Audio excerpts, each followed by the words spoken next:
32 নম্বরের আজকের যে জনসমাগম সেটি কিন্তু আসলে যে 32 নাম্বার যে ঘুরিয়ে দেওয়ার যে বিষয়, অর্থাৎ যে বোলডুজার যাত্রার কথা হয়েছিল সেই বোলডুজার যাত্রার অংশবিশেষ কিন্তু এটি। কিন্তু যদিও বোলডুজার যাত্রা এই মুহূর্তে আসলে এখানে হয়নি, তবে 32 নাম্বারকে ঘিরে যে উত্তেজিত জনতার যেই ক্ষোভ সেটি কিন্তু আমরা আসলে দেখতে পাচ্ছি। অর্থাৎ এটিকে স্বৈরাচারের আতুরঘর কিংবা বাকশালের আতুরঘর আখ্যা দিয়ে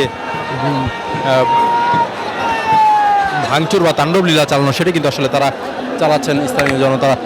এই ছাত্র জনতার যেই ডাক দিয়েছিল সেই ডাকের পরিপ্রেক্ষিতে কিন্তু আসলে এখানে বিপুল পরিমাণ জনসমাগম ঘটেছে। ঠিক রাত 9টার দিকে পালিয়ে যাওয়া সাবেক প্রধানমন্ত্রী শেখ হাসিনার যেই মুহূর্তে ভাষণ দেবার কথা, ঠিক সেই মুহূর্তে কিন্তু আমরা দেখছি যে 32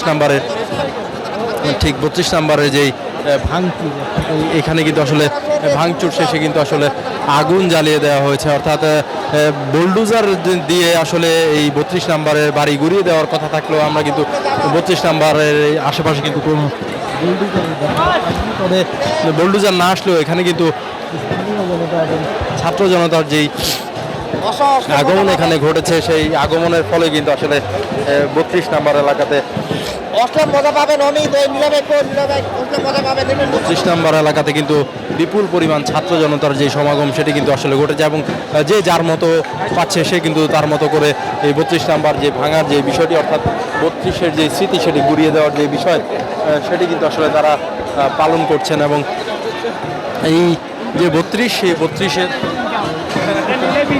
আপনারা দেখছেন, আমি থেকে ঘুরিয়ে আনতে চাই যে কি চলছে আসলে 32কে কেন্দ্র করে।